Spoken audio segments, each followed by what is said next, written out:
nervous, Adam. I'm a little nervous. Carl, how perfect is that intro now that Kyler Gordon got his extension?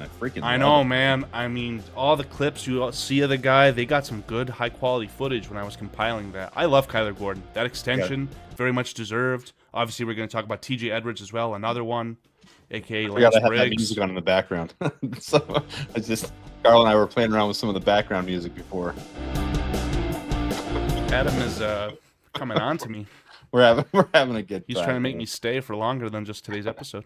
Oh, last episode. Why'd you bring it up already, Carl? Carl's last episode with me. Tear. You see the bear tear? That's a true, genuine bear tear. It's been fun. Carl and I, we kind of just, that kind of whole thing just spitballed. It kind of just, we got 12 weeks of the draft. Let's do this weekly. Let's have some fun with it. Now, here we are. And it has been fun. I feel like we put some good stuff together. We've talked about everything that's transpired over the last 12 weeks as we've come towards the draft. And yeah, not to sound like an egomaniac, I know we're talking about those backstage, but essentially what I'm trying to do is I'm trying to help broaden the Adam Mason horizons, take your well thought out, constructed, researched content, and add a little bit of flavor to it. So if I'm leaving you guys with anything, I hope that you guys miss this side of Adam, and I hope Adam is able to find a way to continue to pump this out, maybe without me, in different variations with me. We'll see how it goes, but that was always the goal. You do realize for the full year of this, I did something called Free Talk Tuesday. I would do I helped add a voice to Free Talk Tuesday then, so that's exactly what I'm looking forward looking from you. It's been fun to do it with you, though, Carl. It's been fun to have a partner in this. It really has been enjoyable for me. So I appreciate you coming on again. You're linked in Carl's channel's linked today, so check out Thigh and Smile. I know his channel has grown a little bit. We got to keep it growing. We got to get it past 1,000. No, Adam, I was going to say, first off, very much every Thursday, whether it's not just yourself, but BCP2, I always look forward to Thursdays, right? Always a blast. Yeah. And as far as the number side of things, again, not my biggest forte, but you are essentially directly responsible for going, I would say, half the channel subscribers. I mean, you've literally, I have a Twitter thread where I've gone from, I say me, unfortunately it is me, I wish it was more Nick as well, but us, the channel, has gone from the 200s to the 500s over this 12-week span. It's incredible. That's fun. And those who haven't seen yet, right there, Nick Rohde is going to be joining us a little bit later. Hopefully, he's had some personal things come up. I make that sound bad. He's doing some, I don't know if I'm supposed to, apartment shopping. I don't think he'd mind me saying that, but he's getting pulled later than he expected to. So he's gonna be the true BCP fluffer tonight, like right before BCP comes on. So he'll be with us a little bit later. I do have a couple surprises a little bit, but this is gonna be a more casual episode, guys. If you guys haven't noticed, I slowed down this last week a little bit. I had to. Carl, this is I put out in a 30-day stretch there, I put out 85 videos in a 30-day stretch. Is that including your time getting to 10,000 subs?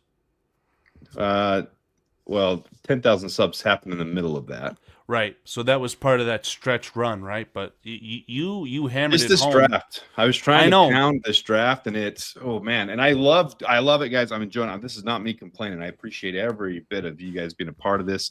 I was trying to pump it. This was supposed to be my draft season. I was trying to pump out as much as I could, and I had a goal to do a player highlight every single day leading up to that. But I think I did it for like 35 straight days, and this last week hit me hard. I fell behind on my other job. So anyways, we're doing the best we can. And I think we've hit that point with 1 week to go where there's not a whole lot left other than we just got to get there. We just got to get to the finish line now. Yeah, right now it's kind of all call it the BS season, right? You pointed it out on Twitter, so many things.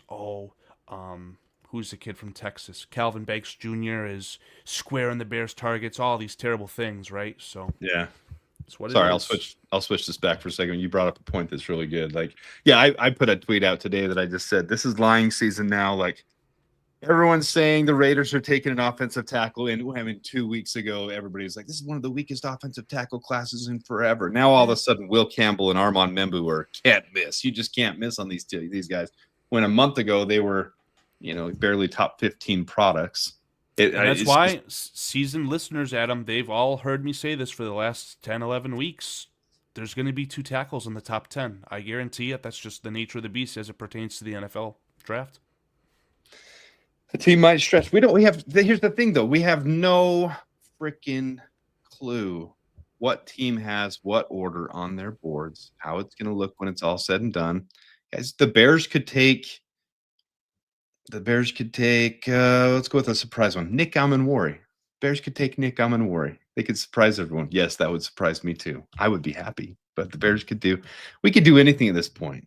So anything you're hearing right now, like it's all rumor season. You're going to hear 15 billion things. Ashton Genty just had a interview with what's the punter from the Colts? Pat McAfee show. He was on Pat McAfee today. Yeah, well, it would be today or yesterday. And as I've been getting caught up on my other job, that's all I do is I just listen to this stuff in the background. And the Bears coaches today, we'll get to that. Aaron Rodgers was on there today. Kind of interesting how Aaron Glenn handled him. Did you hear that one? Not fully, but essentially through the grapevine, it kind of just reinforced what I already knew about Aaron Glenn. No nonsense guy, someone that the Jets downright needed. And the way that he handled the Aaron Rodgers situation, I couldn't be more proud of Aaron Glenn. And that if I'm a GM, the drama Aaron Rodgers puts on every year, and his whole explanation this year as well. I've got a serious commitment in a relationship, and I've got this and this. He's got like 7 different things, and I need to make sure that. Well, great. Everyone's dealing with crap in life. Figure your crap out, and if you want to play football, let's play football. If you don't, retire. It's just an ongoing saga with that dude. He's always. Did I just see you lift a Monster Energy drink when you're trying to get Ghost to sponsor you? What was that? Oh, Carl? I'm putting the pressure on. It's called PR, Adam. You called me a PR masterclass, whatever it was. Like, that's what we're doing, baby. I already had my Ghost this morning, though. Anyways, we were hitting this up, but we're going to hit a couple things. Let's go right here. So here's the schedule. I know that's kind of small for some of you guys. I apologize, but this is like the official calendar schedule date. We're sitting right there on between April 16th and April 21st and 23rd. Now, the top 30 visits are over. They're done with. No more. Now, they can still Zoom call. They can go out to other places and visit the prospects. That's still 100% possible. Those things they can't have any more contact after the 23rd. So next Wednesday is the final day of contact. No more contact leading up. I mean, it's one day to the draft after that. Then the draft, April 24th through the 26th. So we're almost there, man. We're 1 week away from 2 day. 1 week away, 2 day. Hey, CJG, he's actually drinking the Orange Cream Ghost Energy right now. That's part of the trash tier of Ghost. I'm not going to lie to you, CJG, but respect. He's trying to support your Ghost, and then you go and trash the drink he's drinking. No. I'm just saying, like, flavor profile wise, that's the lower tier, right? Like that's a day 3 pick, if you will. But I respect it nonetheless. So what do you? I'm a Red Bull drinker. Am I a undrafted free agent? Is that what I am?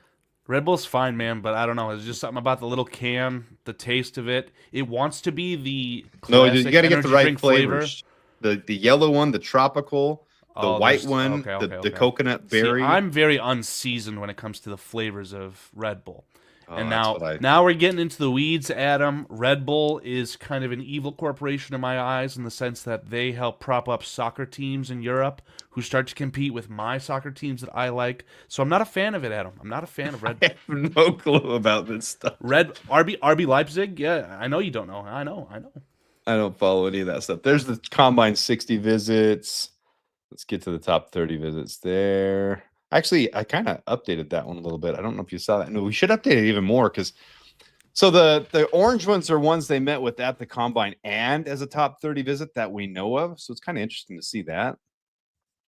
But we should put on there like the local visits too, because Pat Bryant met with them at the combine, and he's also a local.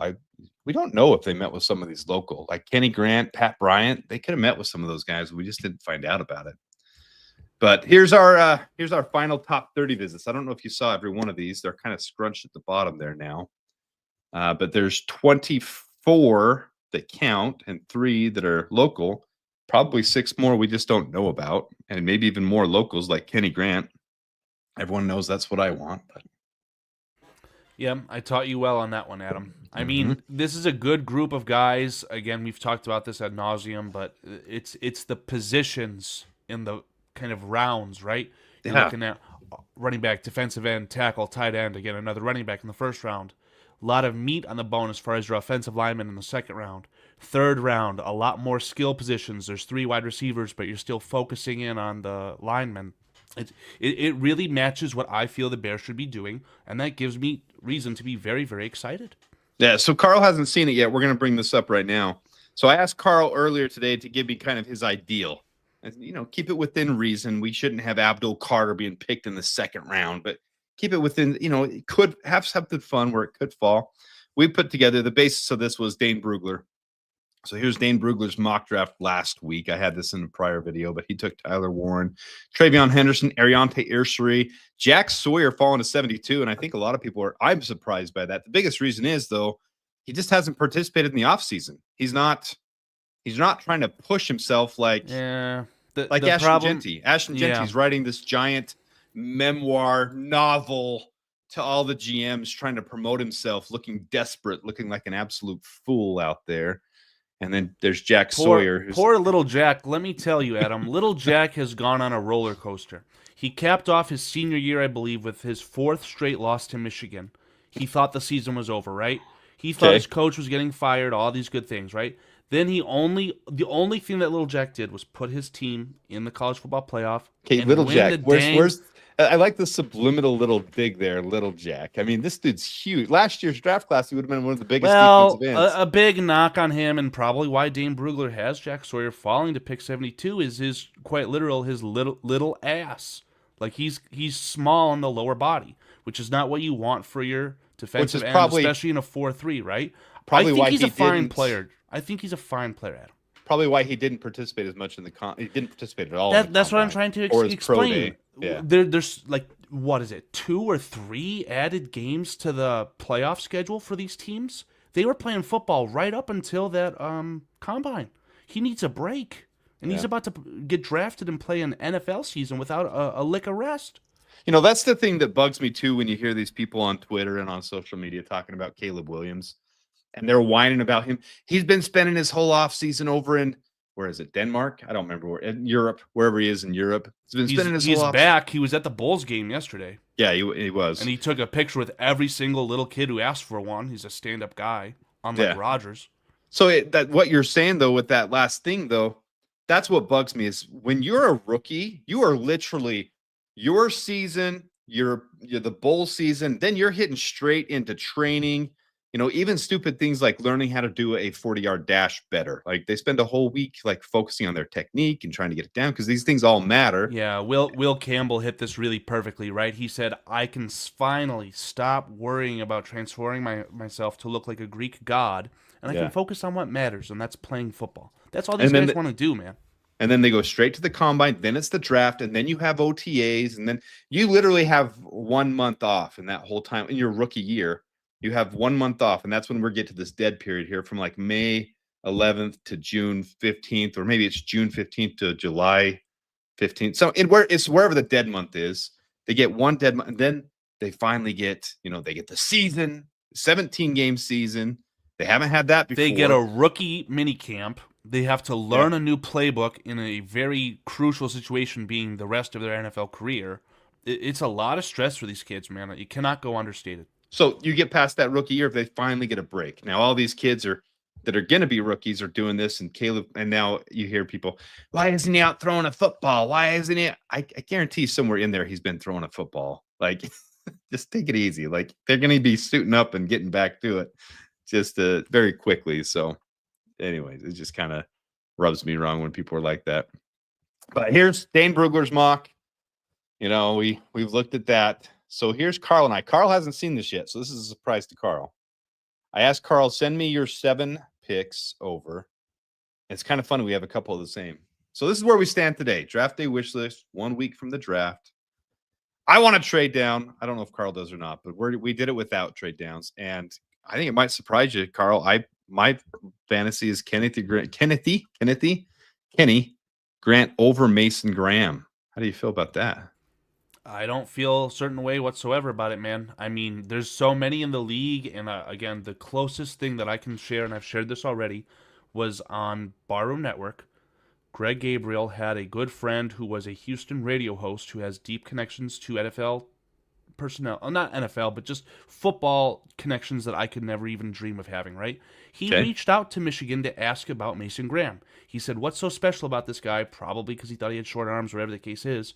And they gave him the spiel, but the moral of the story here is that some people in the Michigan organization feel that Kenneth Grant has a lot more untapped potential than Mason Graham and can end up being a better football player just because of not only his measurables, but just the things that he was asked to do, right? He was asked to eat up double teams, and he's obviously very good at that. He contributed to a team going undefeated in a college season. That speaks for itself, right? But the guy, I wouldn't be surprised if you asked him to transition to a 3-tech. He could do it, and I think he could be dominant. I don't think that will happen. I wouldn't suggest that happen. I'm just saying he has a lot of potential. He being Kenneth Grant. I agree. And as I've watched this last week, guys, this might surprise people. I actually want Kenneth Grant over Mason Graham. I watched the same thing you're saying right there, the untapped potential. But when I watch those hustle plays, he's being double teamed. And then that run, and this is 2 years ago, this is even last season, that run with the Penn State running back breaks out and he literally chases the kid down. And I realize these are highlights. We have to watch the whole body of work. Now, I'm a big proponent of saying the whole body of work. But when you watch him, he's in on every play. He never stops. And for a guy that was 370 pounds and then 360 and then 345 and now 330, he's only getting more chiseled. He's only maturing. And he just seems like his best football is ahead of him to me. And behind him is still really, really, really good football. So I just really like Kenneth Grant. Yeah. I would take him. I mean, he comes 7. from humble beginnings, right? We saw the blurb from Dane Brugler's The Beast. I mean, the guy, he would be a fantastic pick at 10. And when I get slaughtered online for having that opinion, it really is disheartening because I feel like people just don't understand how good of a football player that could be. I know a lot of people in the chat are saying, oh, it helps bring off the double teams. I mean, Mason Graham probably is not the guy that you want doing the double teams, but you're not going to scheme up Mason Graham to be the guy in that situation, right? Unless they physically take him away, obviously you could double team an Aaron Donald. I still think that Mason Graham can have his exact skill set translate. And again, another guy that helped a team go undefeated. He was an impressive player in 2023, and I watched him get even better in 2024 with a terrible team essentially around him. He's a really, really good football player. Again, a player I don't expect to make it to 10. Yeah. But if we're talking ideal situation, I'd love either of these guys. Well, in lying season, you're hearing more and more rumblings that he could fall to 10 in that scenario where multiple quarterbacks are taken. If multiple offensive tackles make it inside the top 10, like you're saying, it's possible he could be the one that falls just a little, especially it really comes down to Jacksonville. If Jacksonville does something crazy and, they've picked 2 running backs in the last 10 years in the first round. They do this over and over again, even though it hasn't worked for them. If they're really hyped on their local kid, Ashton Genty is from Jacksonville. If they take Ashton Genty at 5 ahead of the Raiders, and then the Raiders take an offensive tackle, and then it just keeps falling like that, you never know, because they're the ones that are really the front runners to take Mason Graham right now. But for those wondering in the chat, I see the talk there. Mason Graham is quicker than Kenny Grant. He gets more pressure. He stops the run better. He has put up better numbers overall than Kenny Grant in college. But to me, it's 1A, 1B. I really think they complement each other really well. I don't think it's really, we're not saying one sucks and the other one doesn't suck. It's really just us saying we both like these defensive tackles at the top of the draft. Yeah, Relentless Mikey hit it out of the park. I'll take either. Amen. Yeah. Me too. It's interesting to me. I don't know if you've looked at this hard enough yet. You didn't see this before now. So I created mine, then I asked Karl to send me his, and then I just posted it up there. It was really interesting to me. We have 2 of the same picks, Jack Sawyer at 372, mostly because his values dipped, and we both see the value of taking a defensive end there. Jackson Woodard, I might have influenced you on that one a little bit with my UNLV. But there's a reason. We've taken the identical positions. We took the exact same positions throughout the entire draft. Yeah, so I think it's clear as day. I've been very consistent on this. 2 of the top 3 picks in this draft, the Bears have to spend on linemen, whether it's 2 offensive, 2 defensive, or a combination of the 2. I think I'm at the point now, I think of those 3 picks, with 2 of those 3 being linemen, the third needs to be a running back. If that's pick 41, 39, 10, I'd hate for it to be 10, but my point still stands. They need a starting running back, and they need one desperately. So, just to answer this one, Alex, I just don't think Omarion Hampton is making it to 39. Neither do I. That's why I said, when you asked me for this, I wanted it to be kind of reasonable, Yeah, but This is there's a very lot of people ideal. thinking he will make it to 39. So to add Sir Alex's my name, I would not be upset with either one, O'Meara Hampton or Caleb Yeah. Johnson. I just want our running back to be taken in the second round. That's what I want. And I gave you my contingency plan. I'm scrambling to get it.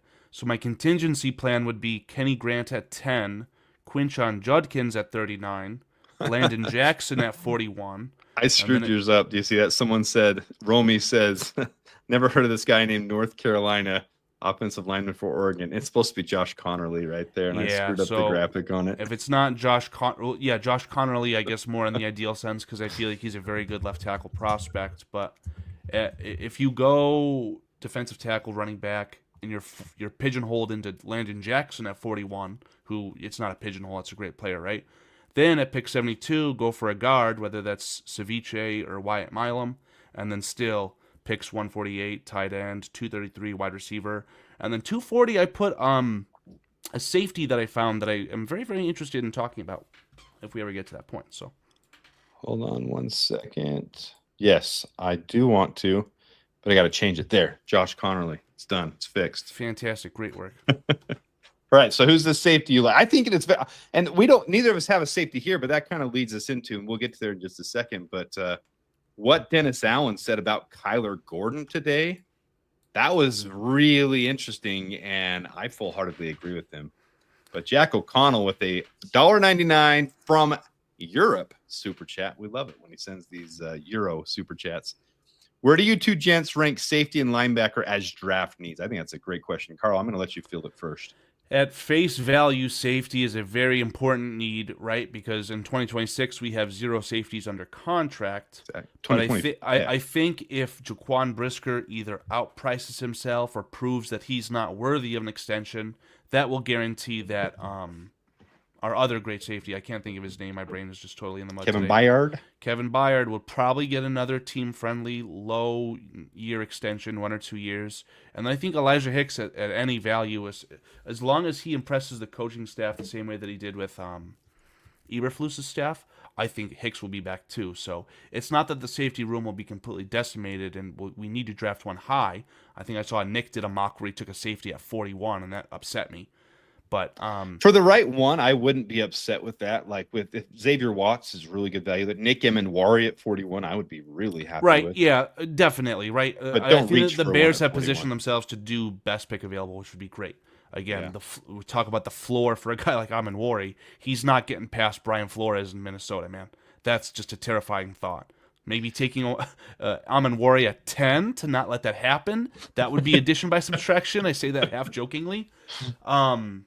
But yeah, man, linebacker, again, really not a need, Jack O'Connell, but you do need to think about life after Tremaine Edmonds.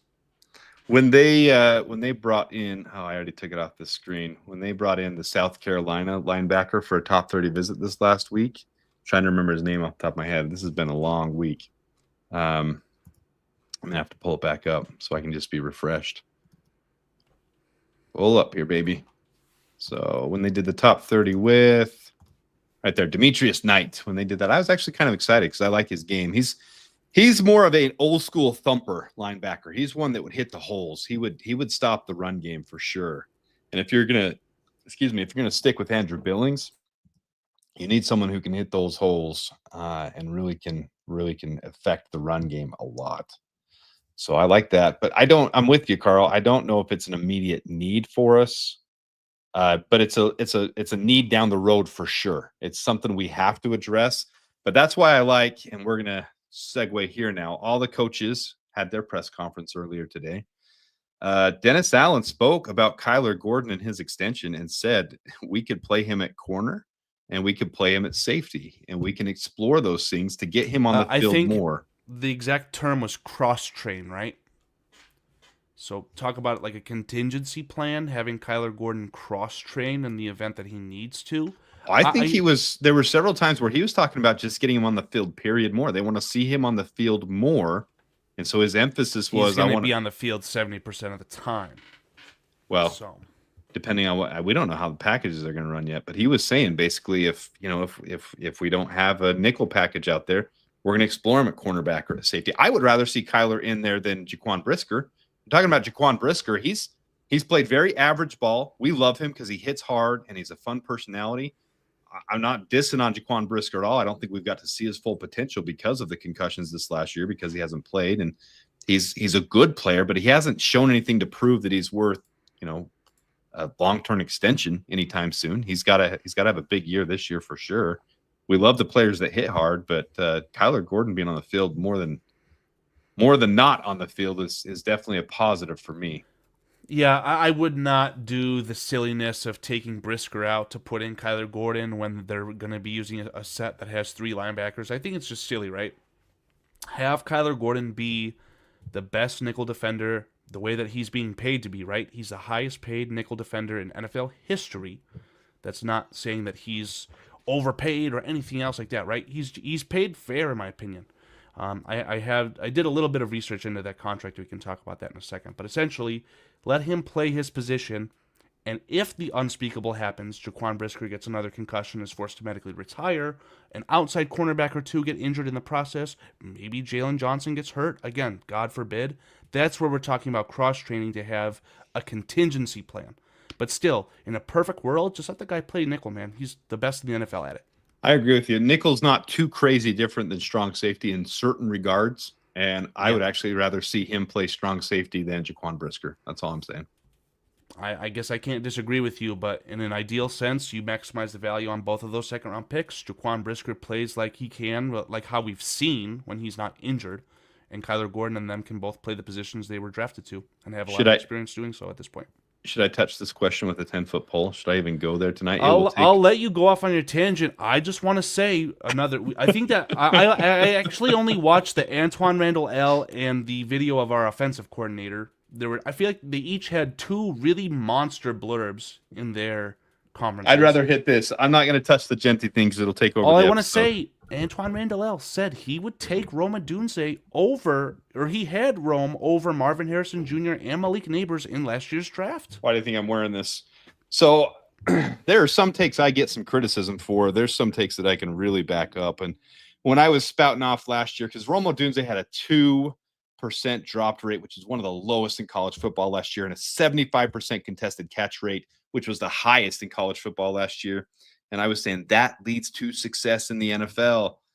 Antoine Randall L said the same thing. Carl, you hit it. He said he was number 1 on his board last year, and he wasn't with the Bears, so he's with the Lions. And he said Rome Odunze was with his number 1 on his board. He asked the Lions essentially to see if it was possible to acquire Rome Odunze. That's how much they thought of him. Yep.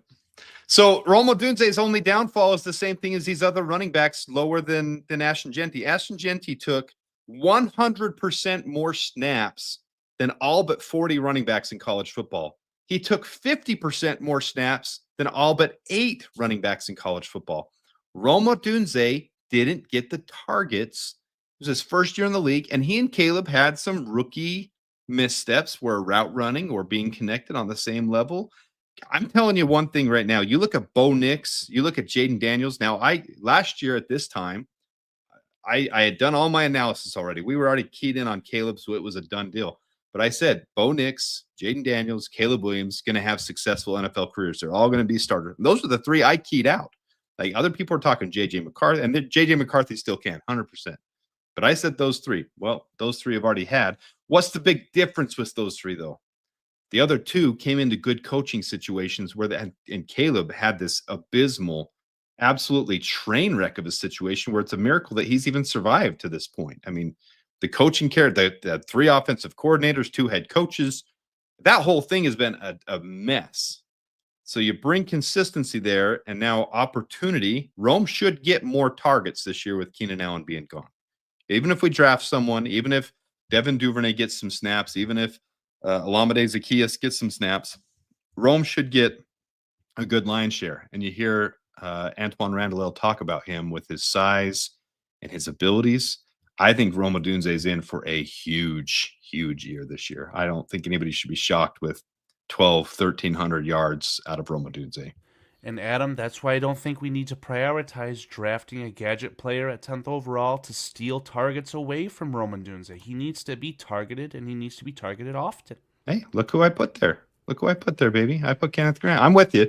I even put tight end. I like Terrence Ferguson. I don't think he makes it to 148, but I put Terrence Ferguson there. I fifth round, and you were probably more realistic with Gunnar Helm. Gunnar Helm probably makes it to 148 more And than they Terrence they Ferguson actually does. did a visit with him in some capacity, right? I don't know if it was a 30 or a combine 60, whatever the case is. Combine. All I'll tell you is that as a Michigan fan, Texas beat the brakes off of Michigan, and Gunnar Helm was no slouch in that game. He's a good player. I'd love to have him as our second tight end. There's actually some really solid tight end twos in the middle of this draft. Like even we brought in Yeah. Jalen, what's his name? Jalen Conyers. We brought Jalen Conyers in too, and I really like him as well as a. I mean, he's more of a gadget actually, but getting that in the fifth round is nothing that will hurt your team. It's really good. I like it a lot. No, this tight end class is way too strong to just say, oh, if we don't get one of these guys at 10, let's just pass on them entirely. Kind of like the running backs. Maybe not get the topmost guy who isn't the most valuable in the retrospect, but get one of these guys who are pushed down because there's just so many good ones. Well, what's going to Gunnar be Helm interesting is one of just those like guys. last year with Bucky Irving, like no one knows, and this year especially, there's so many good running. You're probably going to have 15 guys from this class that get some significant touches at some point or another, in this season, at some point or another. Usually it's 4, 5, 6, 7 of them will get significant touches. And I'm talking maybe, 30% of the running back room touches. So there's going to be like 15, maybe 10 to 15 of these guys will get that many touches. Nobody has a clue who's going to come out as running back one from this class.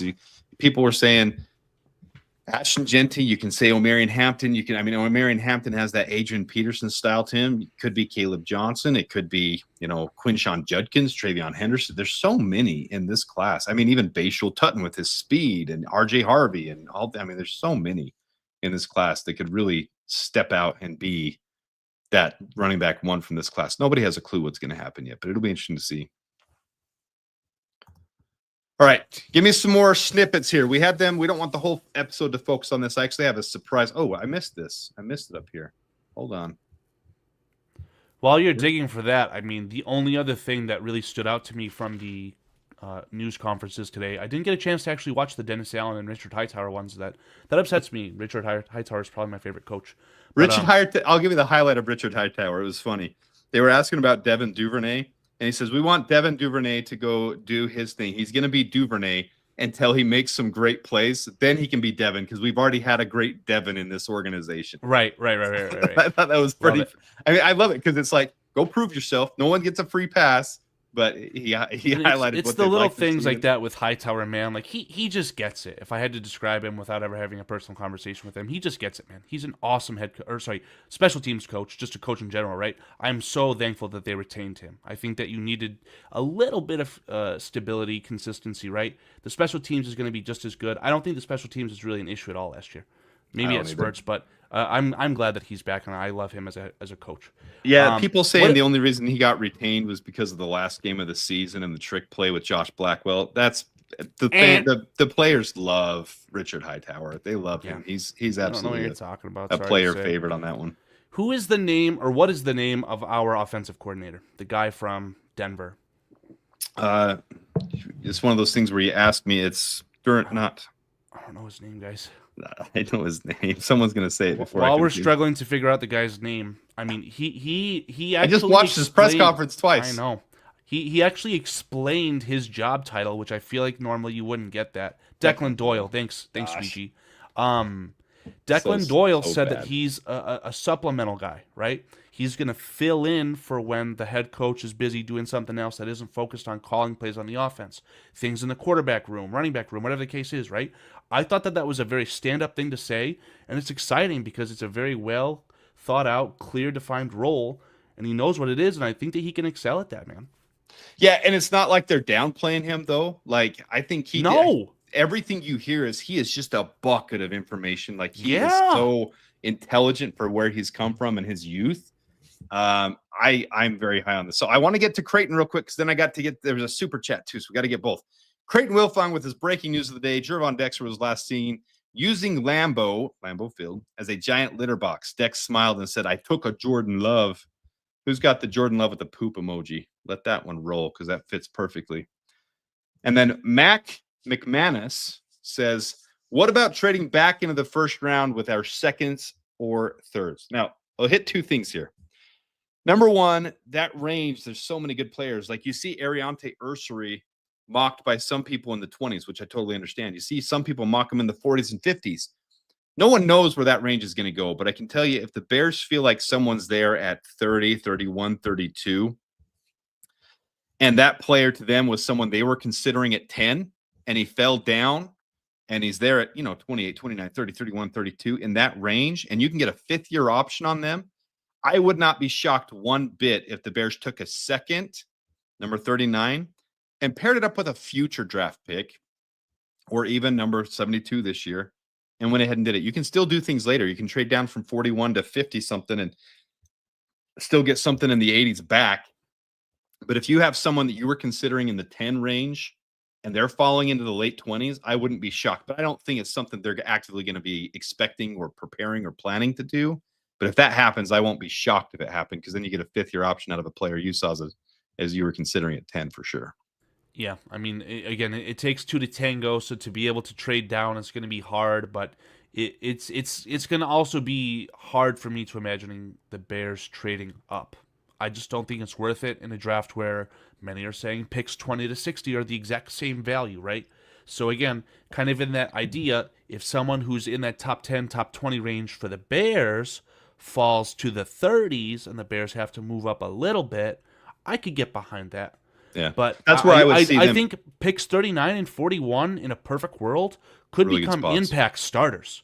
Oh, you don't want to just piss those away, is what my point here is. No, those are great. I wouldn't see them pairing up 39 and 41 to go up. I could see them pairing up 39 and 72, and then maybe you even trade back with 41 to acquire more capital if you need to get some more picks. Like, I don't even think it would be worth it to package 39 and 41 to move up into the 20s to get Omari and Hampton after they drafted one of those Michigan defensive tackles, right?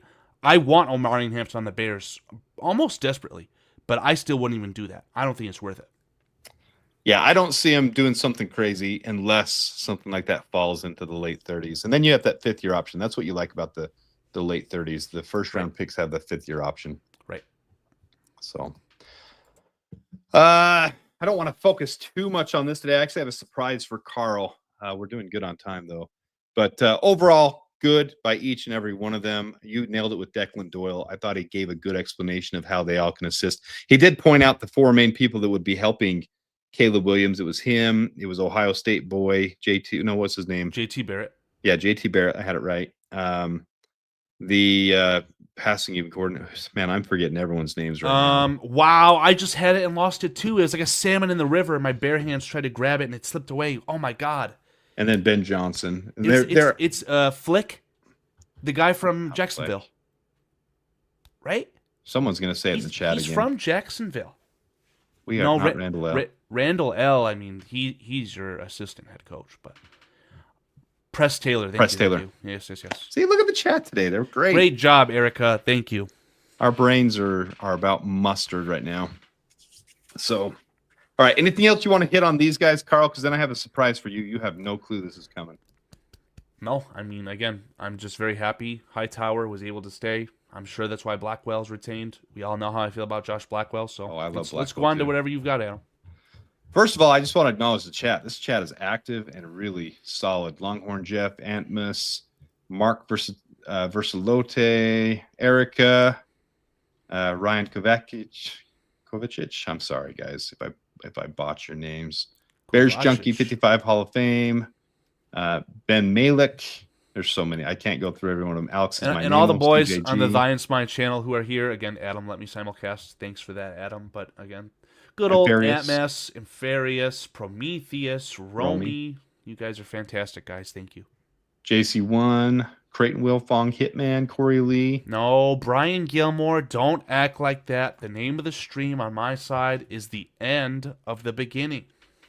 We're just getting started, Brian. Don't be like that, Brian. You did say that. It does. I'm not getting emotional here, but it does. That little bear with the tear is real. I've enjoyed this time with you, Karl. I feel that. All right, you ready for a little fun? Let's do it. So I want to get this done before Nick joins us, because I did the same. So you were both, as well as Shorty. Shorty was the other one before you started really working with Shorty last year too. I have you three as the content creators against the fans on a trivia game show. You remember this? Yeah. So we're going to do the game show again later, but I just wanted to have some fun with you. And this is lighthearted because we got a week to go for the draft. Carl and I didn't want to get into intense discussion tonight. We kind of showed our ideal now. We've shown what we kind of want. We didn't go through all of them. This is kind of where we stand a week before. I know a lot of you don't agree. Saw it in the chat. Some of you don't agree with defensive tackle. Some of you want offensive line. Some of you want running back. Some of you everyone wants something. Who knows what's going to happen? We don't know what's going to happen. But we're going to have a little bit of fun here, Carl and I. Oh, I removed Carl. Carl and I'm going to quiz you on the same game show format as last year. You ready for this? Let's do it, man. Okay. First one, Carl. And those who don't know, this will be fun for you guys to see. Name this Chicago Bear. This is where I got to get the music in the background now. Oh, wait, is this for like now or the exact same questions from a year ago? No, this is now. This is new. I created these just for this, to have a little fun a week before the draft. I mean, is this not Duvernay? You got it. I couldn't even turn music on. Look at that. You got Devin Duvernay. Let me pull it up. You did it too quick. Now I got to add that one to the stage. How do I add a new one here? Things like this, Adam, it's how you get the community together. So I admire this. This is awesome. All right, so here is the answer to that one. Boom. Coming right up. Devin Duvernay. So you see the silhouette. Oh, yeah. That was actually surprising to me. Surprising. No, it was Nick Rohde. It was you. It was Shorty. It didn't have that video. Still, it's only got like 500 views. That video is one of my lowest views of all. People just didn't like the game show format type of thing. So maybe they just didn't like some people in there and they didn't understand what was going on. But anyone who's in the live chat, I know has watched those videos. I mean, again, brings the community together. That's what it's all about, man. It's fun. So you see there on the right, career history: Baltimore Ravens, Jacksonville Jaguars, Chicago Bears. This is where I'm actually going to pull out. Oh, I got to get to that screen so I have to pull up this actual episode to pull up to a poll, right? You're the poll master. Let me go into it. Yeah, the Thursday show on BCP has been renamed to Bears Country Polls. So, okay, pop out chat, and then I can create a poll, and then I can close this thing and get this over here. Sorry, guys, 2 seconds, because this one I'm going to have you guys do your guessing as well on it. This will be a fun one for you. So let's go here. I'm going to remove this one. Let's add a new one. You ready? This will be a question. This will be more like a Who Wants to Be a Millionaire A, B, C, and D option. I'm going to give you options this year and instead of just asking. So we'll add this one, and here is your question. Which 2024 Chicago Bear player ended up with the highest PFF grade in the 2024 season with a minimum of at least 170 snaps? So it comes out to be 10 snaps a game. Jalen Johnson, B, Terrell Smith, C, Darnell Wright, D, Braxton Jones. Let's start the poll here. Did Terrell Smith play 170 snaps that were not special team snaps? All these guys played at least 170 snaps. Yep. That is a question I'd get wrong if you asked me yes or no on that, because I never would have thought he hit that many. But unfortunately, Adam, I've got a lot of context with you. We've talked about how Darnell Wright is the third highest graded right tackle in the NFL. The answer is C, Adam. It's Darnell Wright. Okay, we got to give it a second here for these guys. We'll see if you're right. I'm going to show every one of their PFF grades at the end. And I should have the poll master running this part because I'm slower than you. But I'm almost there, guys. Well, I think you've only got one screen, which makes it really, really difficult. I couldn't even imagine doing that, but I know for a fact the answer is C. The poll is started. Jalen Jones, Terrell Smith, Darnell Wright, Braxton Jones. We'll give that just a minute here. Jalen Johnson, again, in 2023, he had a fantastic season. Passer rating against was lower than if you were to just throw the ball in the dirt. This past year, though, not to say he got targeted or anything like that, but it just wasn't as magical, right? So BS happened. I'm going to give you a little hint on all of these. Okay. When I do these multiple choices, every one of these will be the top 4. So all Top 4 of these 4. guys are top 4 for the PF grade. F grade. Incredible. Wow. So Yeah. Braxton Jones was also very highly rated. Again, Yeah. not surprised to hear that. But Well, especially those last 4 games, he was the highest rated left tackle in the entire league. Those before last he 4 was games injured. before he was injured. Yeah. Yeah. Before that, he had a couple games where he struggled, but he had an overall good year. All right, we got the Darnell right. It is for me, man. We got the pull up. Here comes the answer. You guys ready? Ending the poll, and you guys are right. Darnell Wright. We had 47% say Darnell Wright, 28% say Terrell Smith, 14% say Braxton Jones, 9% say Jalen Jones. I meant Johnson. On the poll, I put Jones. Sorry, guys. But you see the numbers besides them. Jalen Johnson had a 76.2 PFF grade. Terrell Smith had a 78.5. Braxton Jones, 77.4. And Darnell Wright, 79.3. I'll have to give a voice to the boys in the chat because I did not run a poll on my side. But Atmos had said D and Infarius said B. So, again, I've got a little bit too much context with you, Adam. I knew it was Darnell Wright. Yeah. Well, how can you not prop up the best offensive lineman we had last year? Darnell Wright really held that team together on the offensive line. Yeah, it sucks because in the public eye, Darnell Wright will never be viewed as an elite right tackle because he's not Jalen Carter, right? I don't know. The Bears messed up by trading away Jalen Carter, right? I think it was not a fleece, but a very well-executed trade for the Bears. Hearing Ben Johnson come in and compare him to Penei Sewell is going to give him a little bit of credibility. I know you're being cheeky and having some sarcasm there, but I think people are going to start watching Darnell Wright. And if he can live up to those expectations and take that next step up and go from being the 4th best right tackle to the 3rd or 2nd best one and be right up there with Penei Sewell, yeah, he's going to be getting some credibility for sure. Let me tell you, Adam, I love the Scrolls. His commitment and contributions to the chat are, I don't want to say second to none, but they're fantastic, right? Jalen is clearly overpaid. I despise that comment, Scrolls. Jalen Johnson is underpaid. Like, he is on a very good contract, all things considered, man. Especially as the salary cap goes up. Yeah, I mean, just look at the contract for guys like Derek Stingley. I actually legitimately think that Derek Stingley is better than Jalen Johnson, but he's getting paid like 33% more. It's crazy, man. Jalen Johnson is on a very incredible contract for the Bears. I agree with you 100%. Okay, this one, it's kind of funny. I put some that should be obvious. This one's kind of fun because I had to draw a little squiggly thread to show how many teams he's gone through. So name this Chicago Bear, Carl. Man, I'm really struggling, and he's currently on the roster. Yeah, if the Bears at the end, that means they're with the Bears. Oh my God! So this is where he went with Texas, then the Rams, then Texas, then the Rams, then the Vikings, then the Broncos, then the Redskins or the Commanders, then the Browns, then the Bills, then the Texans, and now the Bears. Don't let me embarrass myself. Can you give me offense or defense? Oh, man.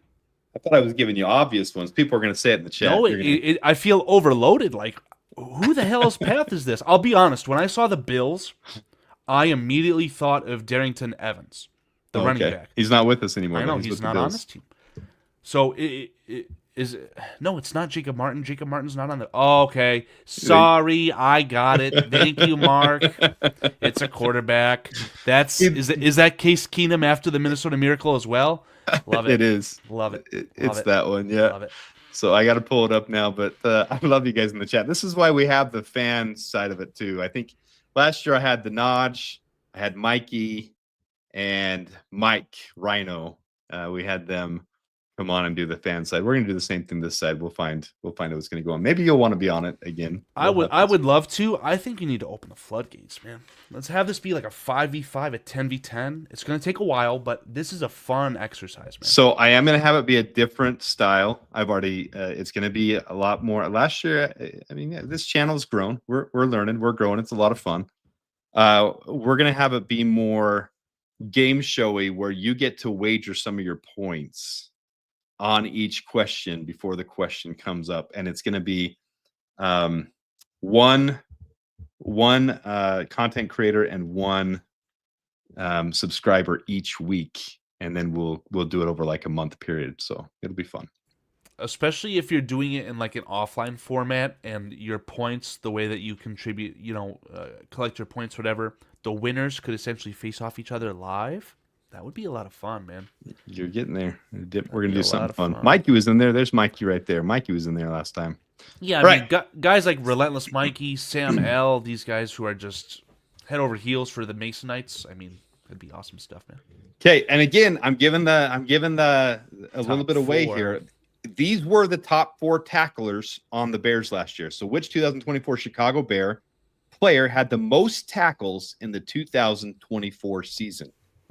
So I'm going to work on this over here, but you can see A, Tremaine Edmonds, B, Tyreek Stevenson, C, TJ Edwards, and D, Kevin Byard. Yep, my answer is Kevin Byard. Bear had I almost said number D. Now, before you guys get too quick ahead of yourself, these are fun. 1 tackle separated number 1 and number 2. Wow. Oops, I didn't mean to do it. I'm certain that it's Kevin Byard. Start a poll. Most tackles. Sorry, guys. It's hard to do both. I'll try and do this with you, Adam. Tremaine Edmonds, Tyreek Stevenson. What'll be fun is I know Rhodey is busy right now. If he doesn't see any of this, hopefully he's not watching because he's coming on the show. And then we get to do this with him when he comes on.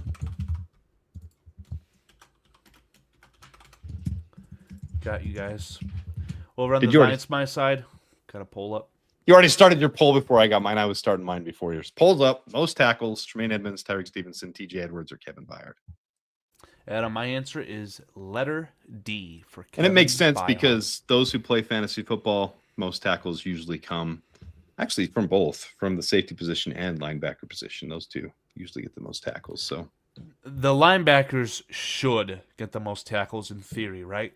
Depending on the style. Some guys, I don't know who it was, guy on the Panthers, some of these guys, especially on bad teams, these guys can almost get 200 tackles a year nowadays. So I got to remind you guys, these are the top 4 tacklers on the Bears last year. These 4 had the most tackles. All 4 of them. So none of them are bad answers. We got a really split poll here between TJ Edwards and Kevin Byard, which makes sense because it was separated by 1 tackle. The leader on the Bears had 130 tackles. Second place had 129. What's your poll saying over there? Are you 3 muted? votes, Adam. 3 votes, Adam. All 3 have been cast for TJ Edwards. Okay. Now, Brian Gilmore asks you a very important question, Adam. He says, next week, are we going to be seeing Adam have his own board asking for Red Bull to sponsor him? I'd suggest that. You've got a little bit room over your right shoulder. I got lots of room. Where are we at? Over here? This is supposed to be hung up with my beard in, but just haven't done it yet. I know what that needs. That space right there, that beautiful wood paneling that wants to mimic Foster covers. What does it need? It needs a signed Bears jersey, man. That would be a good idea. That would be a really good idea. Especially if you were to pull a fantastic card, you could get the board that you frame it in, have a little pamphlet for a picture and the card. Oh, man, that'd be sick. I got some stuff back. This is man, I can't remember his name right now. It's a signed baseball by a kid who came and cleaned my house. What? So, yeah, I had some house cleaners come clean my house. And this kid was drafted by the Cubs 2 years ago, and he's just trying to make money while he's waiting to get a chance to play. Oh, my God. Yeah. Do you hear about that? I mean, he's from the Dominican Republic. You got to sign Chris Bryant. So, not to be insensitive, Adam, I know that kid can play baseball at a very high level. Why is that? Because of what you just said. That's what it's about. Off just to make away. Oh no, I'm genuine on that. There's a signed Chris Bryant baseball. That's a borderline tragedy. I don't even like the Cubs, but Chris Bryant, man, borderline tragedy. Are you a White Sox fan? I'm a White Sox fan. I like the team. I hate the ownership, and it's just hard to watch them. Right? I'm not investing my time into the White Sox. I hear you. I got that Chris Bryant baseball by winning a long drive contest. Oh, I got that one. Long drive golf? I was a golfer in high school. Yeah. Badass. All right. People were waiting for this. Let's give the answer. Here's your answer. I had 50% say TJ Edwards. I had 46 say Kevin Byard. I had 3% Tremaine Edwards and 0 say Tyreek Stevenson for good reason. You see the drop off. But TJ Edwards had 129. Kevin Byard with 130. 130. And Tremaine Again, Edwards 110. high production from a linebacker that was in a year surrounded with really piss poor coaching. That's why TJ Edwards, who wears the C on his chest, that's why he got re-signed, man. TJ Edwards, fantastic, great player. I think the same of Kevin Byard, though. Oh, this will be a fun one. This is so, guys. Sorry if you came for some deep diving Bears content. We're gonna start a poll here. What? God, I love Cliff Victoria. He says, recount, it's fixed. Unbelievable. You're gonna laugh at this poll question. I won't be able to see it though. I've got to get your channel up somehow, some way to get. I'll say it once I'm done with it. Perfect. Now I'm gonna preface this. It was downhill, which is usually the way it is. All right. What was Adam's longest drive? 200 to 300 yards, 300 to 350 yards, 350 to 400 yards, or 400 plus yards? I'm not a golfer. I don't know what any of that means. It's hard to drive over 300 yards, Carl. I mean, I'm thinking about a football field. I know how long a football field is, so doing that 4 of those, that's insane. You really aren't a golfer at all, no, are you? that sounds insane. So I am truly the drive for show guy. I could, yeah, I had fun driving. I was never an elite golfer because I just didn't ever get into, perfecting it. It was more for fun in high school than anything. I was about in my very best, I was about a 75, which is a 3 handicap, 3 over par, it's actually really good. Now I'm probably 85-ish because I don't golf enough, but at these tournaments, I used to go to these tournaments after the fact, just for fun with friends, and local things like a Henderson Fire Department charity golf tournament and stuff like that. And we would try to win those things and have fun. And I won that golf ball, or I won that Chris Bryant baseball by they hire a professional long driver to come and you hit against them and the farthest person wins. And I outdrove the long driver on this one. It was a downhill. They do it on downhill hole on purpose, a par 5 downhill. And people are actually voting on this. This is funny to me. 20 votes. 200 to 300 yards, 300 to 350. Most people are saying between 350. Downhill, I drove it 420 yards on a par 5. 420 blaze it. Unbelievable. It is unbelievable. I was consistently at 270 to 320. 270 to 320 driver. That's where, that's really good for driving the ball. So anybody wants to drive, if anybody wants to golf and they come to Vegas, hit me up. Like, that would be fun. I'd love to go golfing with anybody. Carl, you ever come to Vegas? I'll take you golfing. We'll go to a little municipal course. I only have one experience with golfing. So I was in Michigan in my grandparents' house, backyard, and I was just messing around. My grandpa found his clubs, and I thought, or they probably thought that I would just be doing some putting or whatever, but I really wanted to whack the ball. And I didn't realize how far I could hit it. I didn't understand golf. It was my first experience with it, right? Got the golf ball, put it on a pine cone. I blasted that thing towards my grandma's house. I swear, it was like a foot or 2 over the house. Any of a weaker shot, it would have landed, broke a window. It would have felt terrible. But it went over the house. I got very, very lucky. So I have the stupidest stories growing up. Like, I would take a patch of grass. I would cut it out from my family's backyard. I would put it up on the roof. Because there's this, there's the main roof of the house that slopes down, but then there's this, what do you call it? Basically a patio that comes out the back porch, and it was more flat. So I'd take this patch of grass and I'd put it up there. I'd climb up on the roof, and I grew up on a farm, for those who don't know that. And there's basically this grass field just in one direction. It was thin. You'd have to get it there. Otherwise, it would go into the fields, like the corn fields and the hay fields. But there was this perfect, probably 40 yards wide of just grass. And I would just go up there and I'd practice. I'd hit these golf balls off the roof. And then I'd drive our 4-wheeler out to the farm and pick up these golf balls. So this is This is going way off course today. We went from 130 people watching down to 91, Carl, because I started talking about golf. They pulled up and they're looking for Nick Rohde, man. Where's the guy at? That's probably true. Well, he told us he would be significantly late, probably around now. If hopefully, I can text him and see if he's bombard the guy, man. I want to talk to this guy. I want to say what's Nick up to Rohde. Let me just give a text to him real quick. Hold on. What's your update? Just checking. I got a couple more for you here, though.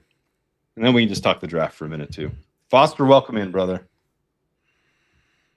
If you ever make it to Quad Cities, Adam, Fire Lake is a pro course, and the John Deere Classic is played right here in East Maine. I love it. Love it. I love it. So, yes, I was watching the Masters all last week. All right, let's do another one here for you, Carl. Do you want a picture one or do you want well, let's do a picture one. Whatever's easiest for you. Whatever's easiest for you. This one, I actually did fairly easy ones for today because I want to save some other ones for the actual game show channel one. But here's a picture one. The bear. I don't know the name. I know the player. He's our backup linebacker. Is it Bradley Swozman? Oh, you're close. You're close. I call him Patrick Swayze because it's fun. Yeah, Patrick Swayze Bozeman, something Swayze like that. Bozeman. That's there his we go. name. You got it. Swayze Bozeman. You nailed it. Swayze Bozeman. I actually am really excited about another undrafted free agent. Right. Again, back to the early comment from Jack O'Connell, right? How big of a need is linebacker? Because of a guy like this, I don't think it's a pressing need by any stretch of the imagination. Still think the Bears could afford to go best pick available, right? Jihad Campbell falls to 41. Take him. That's fine. But I don't think you have to go out of your way to draft one of these guys. Let them come to you. Mikey, you just got me excited. He might be in Vegas November, December. Hit me up. Hit me up. Hopefully that lines up when the Bears are playing in Vegas. So people have already asked if I'm going to do some kind of, I would love to get together, like do dinner beforehand, hang out beforehand with you guys at that game or in Chicago or whatever. My only caveat is if it's a game I end up taking my daughters to, I won't be meeting up. If it's not, and I just decide to go, then I'll definitely meet up with anybody. It's fun to hang out with you guys, local Bears fans. So. Yeah, at this point, Adam, I have a little bit of regret, right? Last year, I know that you went to that Bears game in Chicago. Dan, Foster, they've gone to games, and there was always a reason why I couldn't go. If it happens this year, we got to make it happen. It'd be so much fun. I'm going to the opener. I want to go to the Cowboys game. I want to go to the game here in Vegas, and I want to go to the game in San Francisco. Those are the 4 games I want to go to. Yeah, I'm definitely not making my way to Santa Clara, but I went to the very first game there. I think I told you this before. I went to the very first game that ever was played there. Yeah, that was the Brandon Marshall game, wasn't it? It was, and I loved every second. That was my favorite memory of a Bears game to go to. All right, last trivia one. We'll do another trivia one so everybody can be involved in this. We'll open the poll up here. There's your trivia question. Which 2024 Chicago Bear player had the most yards from scrimmage in 2024? This is rushing plus receiving yards. This feels like a trick question. I know it's not Rome Odunze. I know it's not Keenan Allen. Is it DJ Moore? Or again, is it a trick question? Is it DeAndre Swift? And from what I love how much these are the top 4 players, right? These are the top 4. I love how they used DJ Moore last year. DJ Moore last year. They need to get the ball in his hand more often like that. It's going to be Cam Scatteraboo sighting. Duke. Cam Scatteraboo. Let's get scat doodle doo flip flop flea.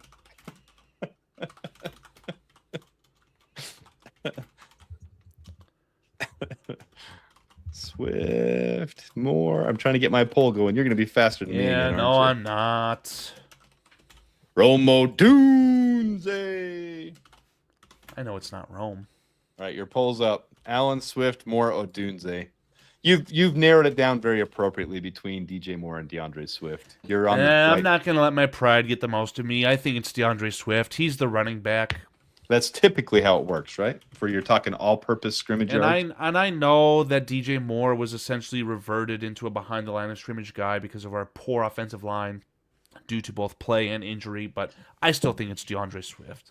How much you want to bet if we draft Cam Scatteraboo, it would be Cam Scatteraboo year 1? No. You don't think he'd have the most yards from scrimmage as a rookie? Unless they ask him to do kickoff returns? No. Skit, scat, scoodle doot, flip, flop, flea would absolutely. He is such a solid receiving running back. He's such a solid man. He's such a special running back. I can't wait to see him in a Bears uniform. I disagree. Unless he falls to them in the appropriate draft spot, right? We're turning into BCP. Right? Yeah. I mean, wherever I go, the polls follow, man. All right, guys. I have some bad news. We're gonna have to change the JPEG. Boo. He says, "Sorry, boss. I'm still on the hunt. Really sorry. Can we try next week? I'll actually be in. He's gonna be in Vegas, dude, bro. Follow up on this after. We're gonna have to meet up. That'd be fun. Absolutely. Yeah, that's the draft. Is he going to be in Vegas for that? I'll ask those questions later. But sorry, guys, who are tuning in just for Nick Rohde. I know that's the only reason you want to come and see this show is you wanted to see Nick Rohde here. Got baited. We planned it out, but he had some things come up with needing to go on apartment hunting, and he told me that he was going to be late. But it looks like we're going to have to reschedule him. So no problem, Rohde. We'll have some fun. We'll have him on this episode too, where we do the trivia questions. You ready to see the answer yet? Let's go for it. Okay, here's your answer. I got to stop the poll, but I'm going to add this while I'm doing it. My poll has DJ Moore at 52%. I think we tricked some people into that one. Yeah. Hey, you gotta nail this one right here. Alex is my name. I just gave you a compliment, and you've been trashing on him. No. Alex is great. I mean, I'm going to be sad not seeing his extra silliness in the chat that I do with you because the show won't be happening, right? But I see him in BCP. He's the same way. Earlier, he had a howler. He said cocaine over energy drinks.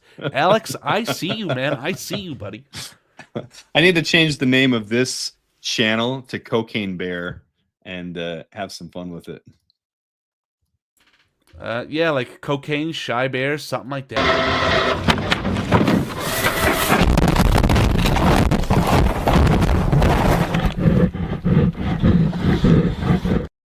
That's gonna be me if the Bears draft a Michigan defensive tackle in the first round, pick 10. That's gonna be me, man. I'm gonna be feral. Who decided to let me run a channel? This is just ridiculous. This is Cocaine Chicago Bears. It was DeAndre Swift. And that is that's the way it normally should be too. You're running back all-purpose yards. He's getting more on the ground. Plus, yeah, add some passing in there. Right. You're not Deebo Samuel. I mean, DJ Moore did not have. I don't even think DJ Moore eclipsed 1,000 receiving yards. Did he? He didn't, but all-purpose he has 1,041. So the answer is right there. Exactly. So if you get 1,000 receiving yards, then you still need to get hundreds and hundreds of rushing yards, and only a guy like Deebo Samuel is like that. DJ Moore is not Deebo Samuel. Hate to break it to you. I did not know this, Tom G. There's already a Cocaine Bear. He's always on ESPN and 670 streams talking about Caleb. I shouldn't even put this up there. My goodness. My goodness, Tom, you guys. Get a grip, Tom. Tom, I have to mute you now. Cocaine Bear down. Various, I think you're where a lot of us are. I think a lot of us want Mason Graham to fall there. I want it to get here. If you've seen me on Twitter, that's literally my mentality now. I didn't get this exhausted last year, Carl. PCP Bear. Unbelievable. Unbelievable, Cliff. I didn't get this exhausted last year. I didn't get worn out from I was battling people more than this year because last year I had to deal with people saying I was wrong about last year was a lot easier. Like we knew we were taking a quarterback, and 95% of the guys would say it was Caleb. There are some outliers who will now come out and say, "Oh, I always liked Jaden Daniels." No, you didn't. You saw that elbow. Let's be realistic here. Do you remember that picture with that freaking? That's what I'm talking about. Yeah. And no one expected him to be as good as he is. It's possible he's already hit his ceiling in the NFL as well. Like that needs to be talked about. But regardless, we knew it was Caleb. The intrigue was pick 9, right? Pick 9, you probably knew they were going either Rome Odunze or whatever wide receiver fell to them because they needed one. But this year, the way they've constructed the roster and gone about business, it could be anyone that isn't a quarterback or a wide receiver. Did you see last year I had the perfect mock draft right before the draft? That I had Caleb, Rome, Karan, and then obviously nobody had Torrey Taylor, but I had as our fourth rounder. You had Booker going. I had where Booker the as our fourth went. rounder. Right. No, yeah. I mean, hats off to you, man. I mean, again, the more you study and investigate kind of what they should do versus your feelings, you can get really close. That's why when I'm talking about these positions, it's documented over these 11 episodes. Bears got to get a running back. Got to get a running back. What are these top 30 visits? The best running backs in the draft. They're going to draft a running back, and they're going to draft one high. It's just a matter of, are they going to take the bait and go 10 or wait till day 2? They're going to get someone awesome. It's just who and when. Yeah, you nailed it. Who knows the order this year? It's going to be intriguing. It's going to be fun to watch. We'll have it here live next week. I know Karl is planning on going to a darkness retreat like Aaron Rodgers, but we'll see if we can squeak him on for the first couple minutes of the show. Yeah, no ayahuasca, but like when I get the experience of, oh my God, the Falcons have traded up for Michael Penix, and then watching the draft unfold and knowing they're going to take Roman Dunze, but hearing it on the TV before anything, I'm not ever giving that up. I would recommend that for a lot of people, and I don't mean to say don't watch Adam Mason, but having that genuine elation filled with mystery, it's awesome stuff, man. I would not trade that for anything. Yeah, it's fun. Mark, I am going live for round 2 as well, especially for those first couple picks. I might not stay live for the entire day 2. I don't want to stay till all of, until we get to the mid-third round, because day 2 we'll have round 2 and round 3. So I don't know if I'll stay live for the whole thing, but round 1 I'll be live for the whole thing just in case we trade back in. Round 2 I'll be live for the beginning, and then I'm probably going to hop on with you guys a little bit too at BCP. Yes, please do. And Dan is very fluid in the sense that he almost wants this rotation going on, right? He said you could hop onto BCP and run BCP while BCP runs onto, the Bear Down Sports Adam Mason show is over there. It can be a lot of fun. So. Oh, yeah. So I want you guys coming over here creating chaos while I'm gone. Sounds fantastic. No, you know what I'm trying to say, right? It's the conglomeration. That's what this whole space is all about, man. Mikey says that's JJ.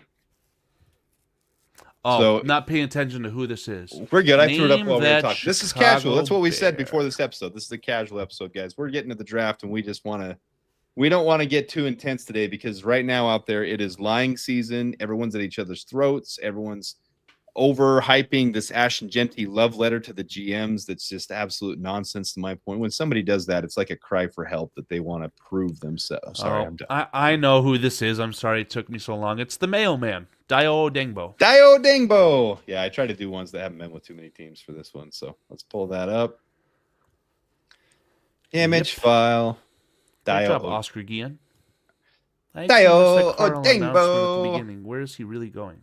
What are you talking about, Alex? If you didn't see it, it's the perfect silhouette. I just cut him out of it. That's all I did. See, I cut him out. That was rude. I cut him out. Done. I actually missed that Karl announcement at the beginning. Oh, no, we just to clarify, Alex, Karl just decided to do this. I mean, we really did this on a whim. We did a 11-week series together just leading up to the draft. As the draft started getting closer, Karl and I were talking. We just get along really well. We chat a lot on Twitter, and we said, why don't we do something? So Karl decided to come on, and we are streaming to his channel too. And if you guys haven't subscribed to Karl by now, I don't know why you haven't. Doesn't make sense if you don't. They're not pumping out as much right now because Nick had a baby. His partner, Thai and Smy, Nick had a baby, so they're kind of on a little bit of a hiatus from doing all the normal stuff they do. Karl's still trying to do stuff on Friday or Saturday night.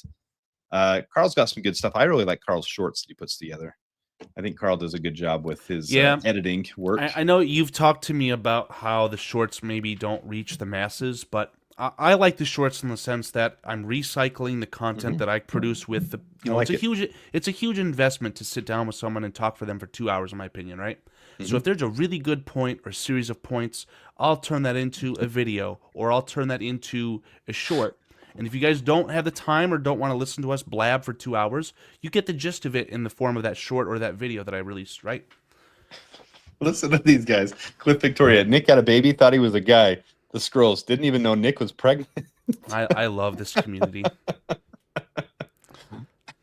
Yeah, Relentless Mikey, yep. Adam Mike's Karl. I saw that coming. This is turning into BCP. This is why you wanted me to do more longer episodes. It's the chair. I see the same names in the same spaces that I'm in. I mean, it's just fantastic. We get each other is what I would say. Okay. The chat understands everyone. I It's did awesome lose stuff. track of time here. We're having so much fun. Carl, the last thing we wanted to do a mock draft together just for fun. We're do going to it. ignore all of you guys. This is not a fan led because we don't want it to be 4 hours long. Carl and I are just going to have some fun and kind of pick who's there. Give me the platform you want to use, Carl. Oh, I plead the fifth. Whatever you think is best and most fair. You know what? know I haven't. I don't always even use wanna- PFR, but I don't. PFR. What's PFR? Pro Football Reference, right? Oh, PFN, Pro Football Network. Is that what you're Thank talking you. about? That's probably exactly what I'm talking about. Yes. All right, we'll go Pro Football Network. I haven't used that one forever, so this is actually fun. Okay. Let's do this one. Double B says, I can hardly wait for the draft. Me either. Like I am Shorts optional in the Darkness Retreat. Alex, you're giving the Scrolls a run for his money, man. Hey, you guys I'm not gonna lie. When I'm sitting here and I'm watching stuff on my own TV by myself, I ain't trying to impress anybody. Hey, yo. Ain't trying to impress anybody. All right, we gotta get on task here. Time on task, like they said today in the press conferences. Time on task. Yeah, that's kind of a weird comment, Squeegee. I mean, you say I don't think Genty will make it through a 17-game season. DeAndre Swift did. What's the difference? I think his comment there is Genty was overused like crazy this last year. 375 touches is absolutely insane. I get you, but I mean, his level of competition, it's not like he was getting blasted. Yeah, I'm going to digress on that situation, but he had a lot of pinky tackles there. Mm-hmm. All right, how do I just make it this? Take off your pants and jacket. Is that a Blink-182 reference? Alex is that's swinging crazy. for the fences with a torpedo bat. All right, here we go. 7 rounds, fast. This is just me and Carl. Sorry, we're not trying to exclude anybody. Let's see what happened already, though. All right. Yeah, this is why I don't like PFN, Carl, but we're going to do it. Cameron Ward, Abdul Carter, Will Campbell. Can I give you another bold take regarding what I think is going to happen next Thursday? Yeah, next Thursday. You got it. So when did the Chargers pick? 6. No. The Chargers picked 22nd. Yeah, 22nd. I don't think the Chargers will have a chance to draft one of the 4 Michigan players who are touted to go in the first round. I think they'll all be gone. I think if the Chargers want a chance to draft Mason Graham, Kenny Grant, Will Johnson, or Colston Loveland, they're going to have to trade up. Those 4 kids are going in the top 20. I think if the Bears take tight end, Colston Loveland won't be there. Who else is going to take Colston Loveland ahead of him, though? You're seriously devaluing Colston Loveland. No, I'm not. I'm saying I don't see any other teams besides I genuinely think Jets. the Jets will either go Membu, Armband, Bamboo, or they'll go Tyler Warren. And if they go Warren, I think that Loveland goes to the Colts. Oh, Colts. That's who I was missing in my head. Yeah, Colts are definitely going. Oh, the Colts could go safety as well if Malachi Starks is there. Yeah, you're not wrong, but again, just my gut feeling, and I don't know the exact logistics of it, right? Will Johnson could go 6. He could go to the Jaguars at 5. He could fall to the 20th team. I also think that Will Johnson will be the 4th of those 4 players I named to be selected. But I think those 4 kids from Michigan are all guaranteed top 20 picks. And if Jim Harbaugh wants one of his former proteges, he's going to have to trade up for one. I'm not devaluing Colston Loveland. In fact, you and I talked about this. I went and watched tape again. I was a little hard on him for his quarterback. His quarterback made him worse than he really was. I think he would have been just as good a production as any other Y tight end if he was with another team. I just don't see a team reaching for tight end that early. I think the Chargers could definitely end up with him if he makes it. It depends on what the Colts do. All right, so here's my ideal scenario. This is what I made a bet with on Twitter. If Ashton Genty's there at 10, Matthew Golden at 8. Give me a freaking. You're telling me someone's going to take Matthew Golden at 8? What I will tell you is that Ted McMillan is not going to be the best wide receiver from this class, and Matthew that's Golden fine. Could be better.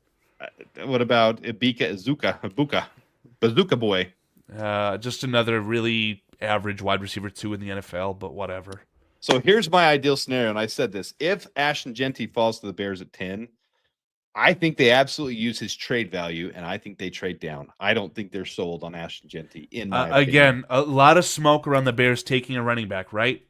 If a team wants to leapfrog, that's one way, but I do agree that they should trade away Ashton Genty at pick 10. That's the classic trade right there, Adam. Well, these are I've all seen realistic. that So, trade so many times. Pick 18 and 50 for 10. I'm taking that all day. so this is realistic. All three of these. Actually, I like this one more. This is more value. Yeah. 20, Yeah, 51, and do it. 85. I And love it. if you're going to extract value for someone for Ashton Genty, it would be someone like the Broncos, who are probably going to want a running back. So Right.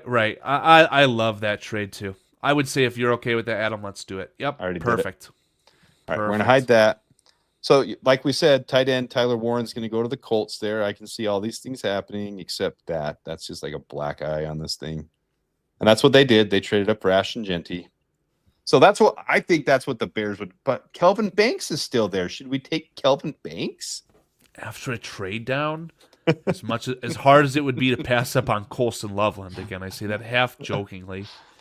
We could take Amon Wari and prevent the disaster happening, which I'm almost considering it set in stone at this point. Look at these guys in the chat.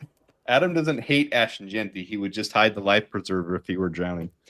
Adam, I would not do that. Oh, you can't pull the screen down to get rid of the ad either. That's unfortunate. No, I can't. It's annoying.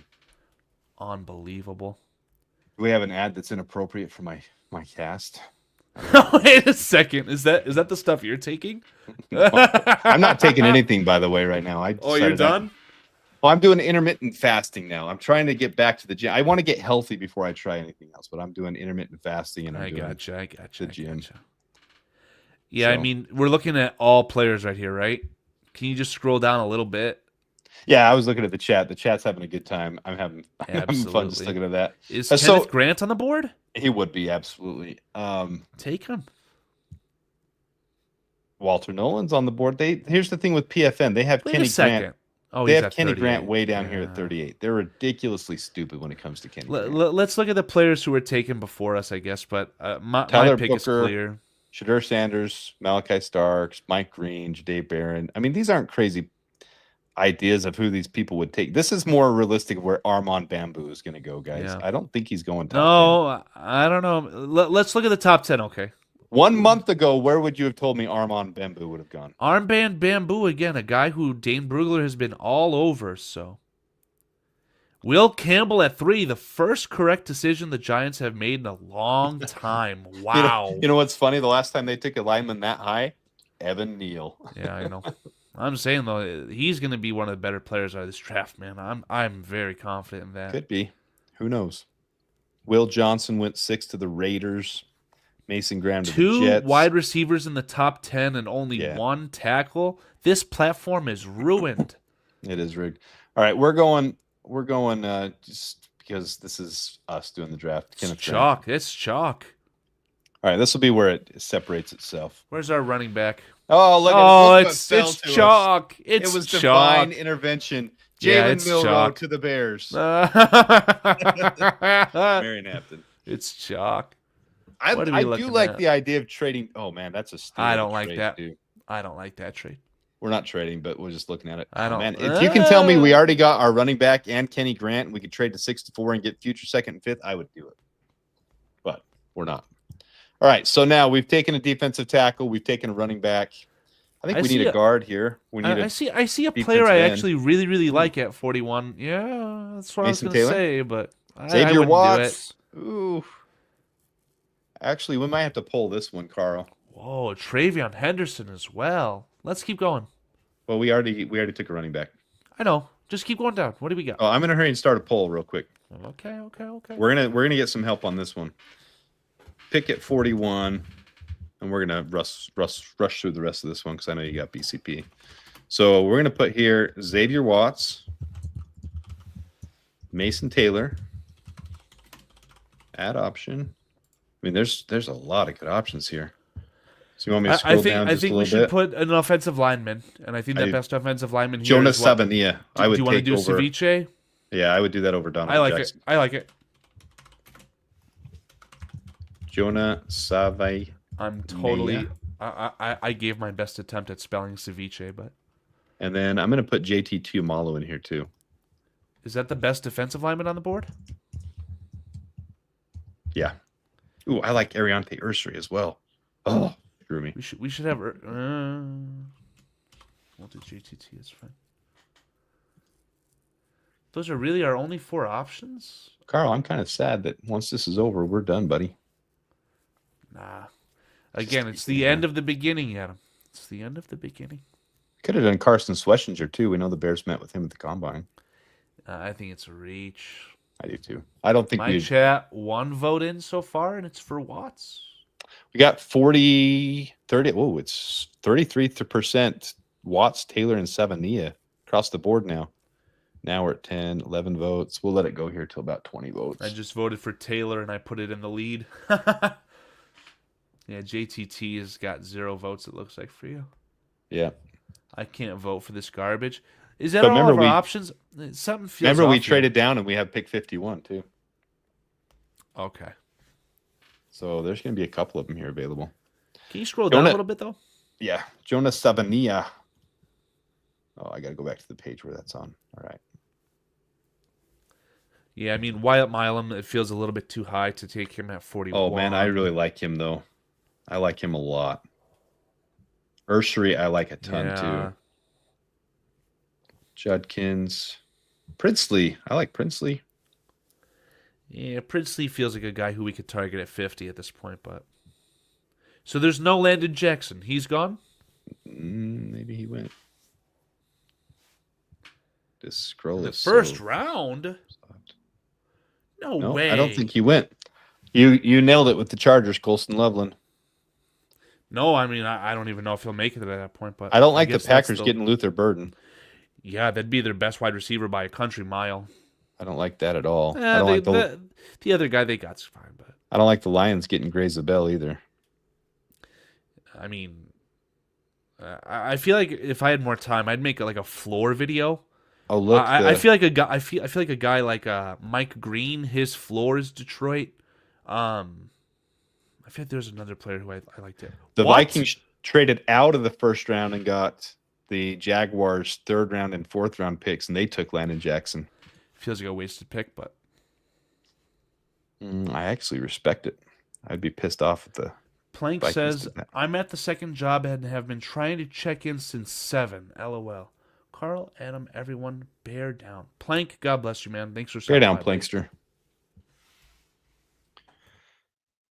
Bear down. And for those who I've offended with my Ash and Genty talk, because a couple of you have said things to me, I don't care.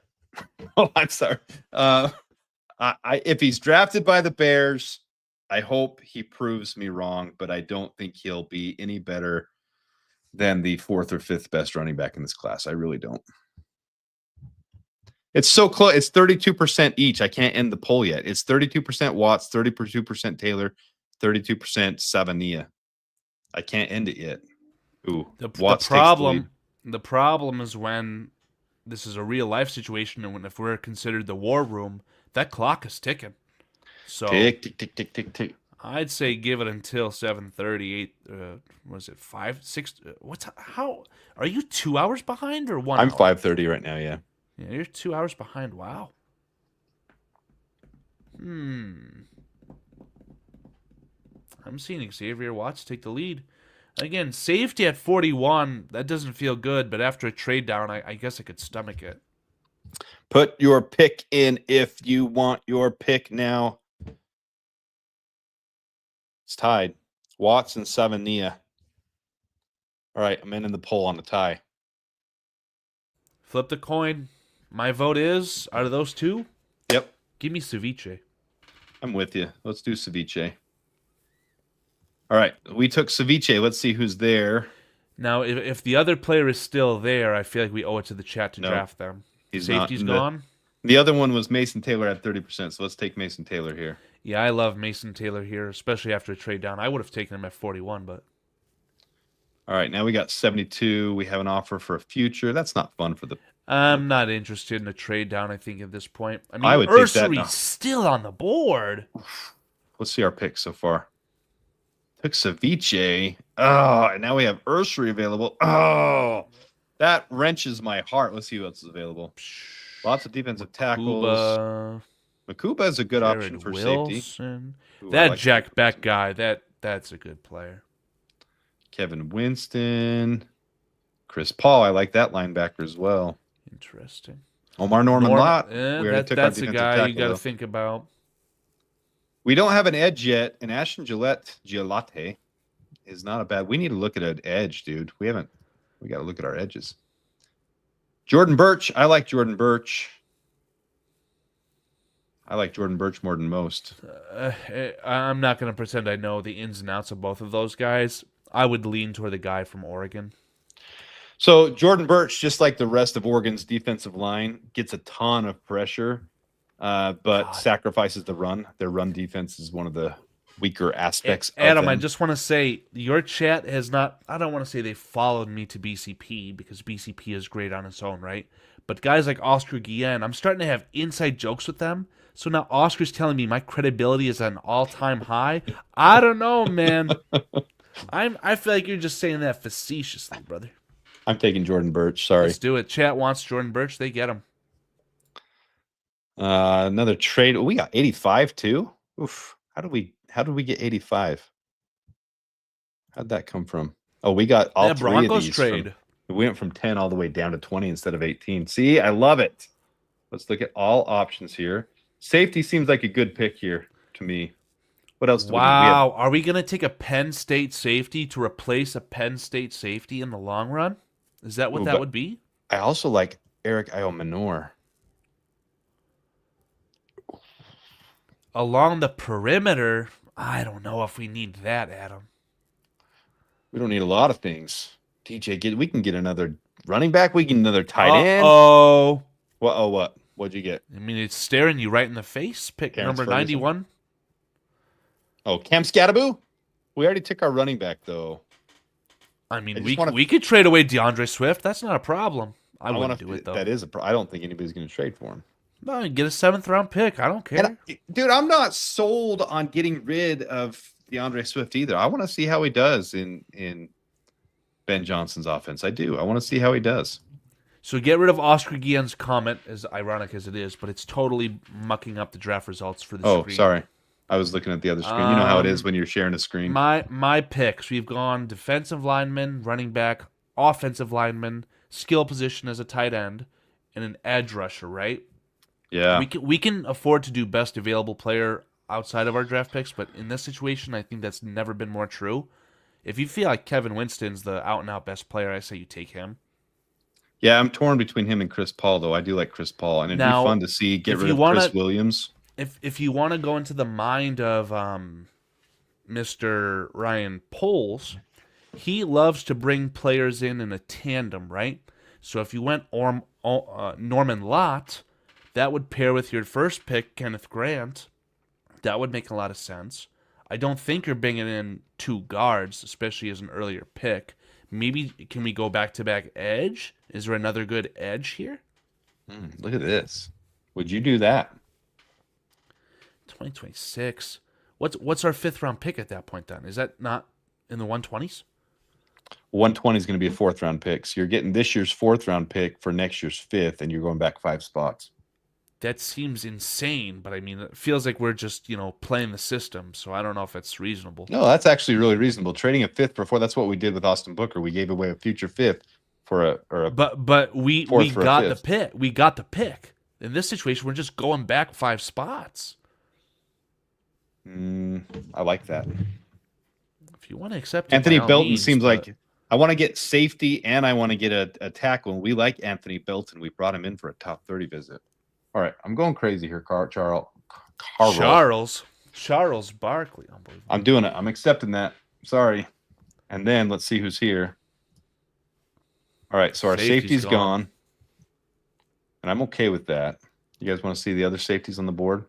Billy Bowman's a good option. Sebastian Castro's a really good option. But I want to get that offensive tackle with Anthony Belton. All right, should we go wide receiver here? I mean, you feel like I botched where do they have Pat Bryant ranked? That's the guy who I'm pounding the table for. It feels like it's a little bit too early for him. 129. Hold on. Wait, are we in? Is this the 3rd or the 4th round? I can't tell from the number. End of the 3rd. Restrepo's a 2nd-round pick, man. Talk about according to who? Karl. I mean, that's a great. You had to choose PFN here, Carl. This is a great player. I would take him. All right, we're doing this one for Carl. That's a great football player. Oh, I like Deontay Thornton and Pat Bryant. All right, but now we don't got to need go. no wide receiver no more. But now we got to go with Anthony Belton, though, making the executive decision on this one. love it. We still got 3 picks left. All right, you still get Pat Bryant. We don't need another one. Do it. We need a safety, Carl. We need a safety. Sebastian This Castro kid sounds fine to me. You man. brought him in. Yeah, I Now we're like down to Jalen what? Lane too, Howie, our Bears. Jalen Lane has a perfect RAS score. Jalen Lane, who's someone This we brought in, I wouldn't be Oscar shocked guy. if we drafted him. Unbelievable Oscar. All right, now we're just taking fun picks that could help the team. Best player available here at 233. Colin Oliver would be a really solid linebacker pick. This is a good range. We can't end this draft without the UNLV star, can we? Do you know Is he about still Colin available? Oliver, though? Colin Oliver was No, like sir. freaking top of the league last year, and then he was injured this year, so people are worried about his injury, but he will be an excellent linebacker. I mean, you've just convinced me at that point. Jackson Okay. Woodard. There, all that. I'm telling you, Colin Oliver would be a great option at linebacker. Oh my God, John Anderson. I know that football players are deemed good or bad via their measurables, but jokes aside, Restrepo's great. See who else is here. Nick Martin's still there. The Bears like him. I feel like we need to take a developmental offensive or defensive lineman here. Okay, look at your options at either tackle or guard, and let's see about a guy who has insane measurables that maybe had a situation where he's injured or. Ooh, I like Otherwise. Addison West for center, late round. That's where my dad That went would to be- college. Well, let me get the 411 on that guy. Hold on. I'm not seeing anything else I like here. Let's go back to Addison I've seen West. the name Stackhouse before. Yeah, give me the 411 on this guy. 6'2", 300. That doesn't. Yeah, seem... small school, Western Michigan. I think he didn't give up a sack in 3 years, but it was all at Western Michigan. Sounds like Gray Zabel, but All right, let's take Addison West. Love it. And I know you got to get over to BCP. So let's Love look it. at our draft here. Let's look what we did. Look at that. We got 10 picks. Kenny Grant, Omarion Hampton, Jonas Savici, Mason Taylor, Jordan Birch, Xavier Restrepo, Anthony Belton, Sebastian Castro, Jackson Woodard, and Addison West. I love this draft. That would be fantastic. that's fantastic. Yeah, I mean, you got your starting running back, a potential starting slot wide receiver, your second tight end, a guard who, in worst case, is going to replace one of these guys that we signed this year, and Kenneth Grant can contribute at a very high level very early on. This is a championship-winning potential draft, man. It's fantastic. All right. Yes or no poll. Starting the poll, and then we're done, Carl. Oh yeah, that was the We're not- easiest answer I've ever seen him.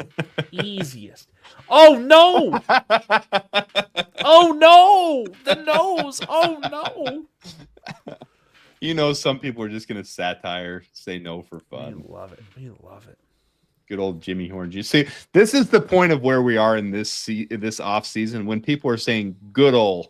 When you're saying good old, because we've seen him over and over and over again. for Yeah. months. Yeah, you can Yeah. expect to see Jimmy Horn Jr. at the end of the draft every single time. 25, 30, it's 30%. No, guys. What have I done? What have I done? It's just them. Unbelievable. It's just them having fun at your expense. I hear you. I hear you. I hear you. No, James Gallagher openly says no.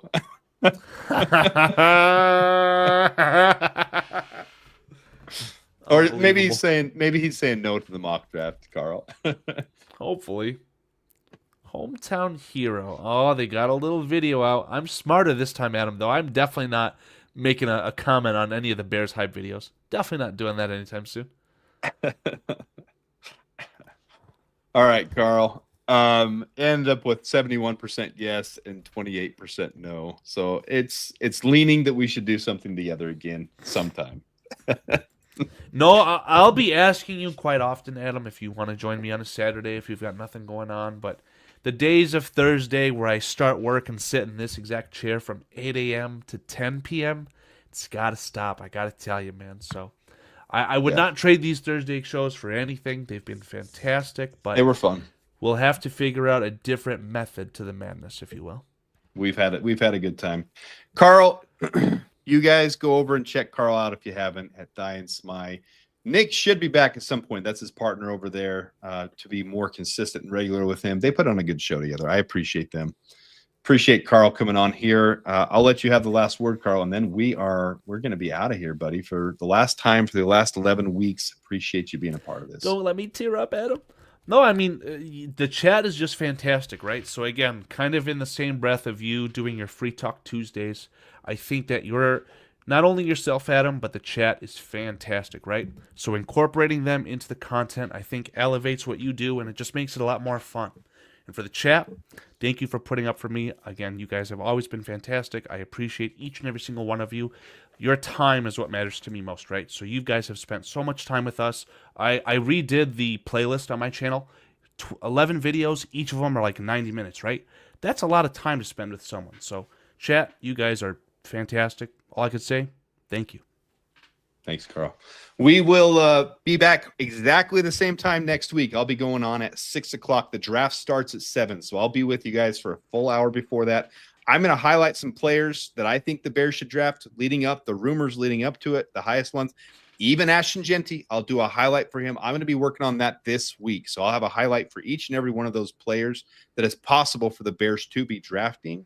Trade down scenarios. We'll be going over everything leading up to the draft. Then the draft starts at 7 p.m. I can't broadcast that. I think most of you guys know that, but I will have it on the TV next to me, have it loud enough to hear possibly, and I'll be giving a little play-by-play, my analysis of what's happened, any surprises that happened. Last year, Atlanta surprised everyone by taking Michael Penix Jr. at number 9. It'll happen again this year. Something will happen that will surprise everyone. My hope is that the Bears will have someone land in their lap that they did not expect to have happen. Either they can use that for trade bait, or they can take a player like Mason Graham that we didn't expect to land to us. That's kind of the hope and dream. For the culture, Adam, I ask this next week from you. Obviously, try and stay off of Twitter. Twitter is where everything will leak. But for the Bears pick, right? Maybe once pick 9 starts, it's on the clock, right? Turn off Twitter. Turn off the chat. Just enjoy it in the moment and see what happens, and I want to see your live reaction because it's going to be priceless.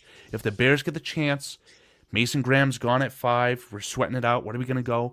I want Ashton Genty and Kenneth Grant to be on the board at the exact same time for pick 10, and I want them to take Kenneth Grant, and I want you to just rip your shirt and just go crazy. Do that cocaine bear celebration when they choose the correct pick over Ashton Genty. That's what I want to see, man. It'll be awesome. I really believe if Ashton Genty's there, the Bears will use that trade value to trade with the Broncos or the Chargers or someone that really wants that running back more than the Bears. Right. Because we just saw what happened. You can still hopefully get a Kenny Grant in an ideal situation. And again, you'll have what? You'll add 20. You'll trade out of 10 for 20. And what did we do? We got 51 and 83. 50 and 83, right? 50 is a starter. 39 is a starter. 41 is a starter. That would be awesome, especially for a new coaching staff looking to make an imprint on this roster. I would not be surprised. I'd welcome that. I agree. All right. If they take Ashton Genty, then Adam will turn into a fentanyl bear instead of a cocaine bear. I'll tell you what will happen if we take Ashton Genty. It's not going to be my favorite pick. I will support Ashton Genty. I just do not believe he'll be one of the top 3 running backs in this draft class. I don't. But on the Bears, he'll have a better shot than he would on the Raiders, on the Jaguars, on the Giants. He'll have a better shot here. Whoever we draft should have a decent shot at being one of the best running backs. They really should. Well, Marion Hampton could have an opportunity to become Adrian Peterson for Eric Bieniemy again. Could be fun. So, all right, chat. Appreciate you tuning in, Carl. Sorry I got you out of here late. It was our last episode. I've got an excuse. 15 minutes to BCP. No need to ever say sorry to me, Adam. So whoever is heading over to BCP, check it out. I'm going to grab some dinner and then go watch it myself. Appreciate you guys tuning in. Carl, my friend, it's been a pleasure. The end of the beginning, Adam. Until next time.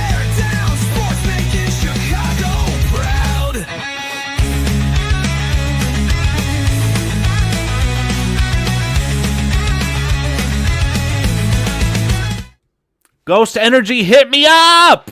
CJG nailed it. I hope whoever is there is really good. He says. Me too. Whoever we take, I hope they just rock out With their, you know what out.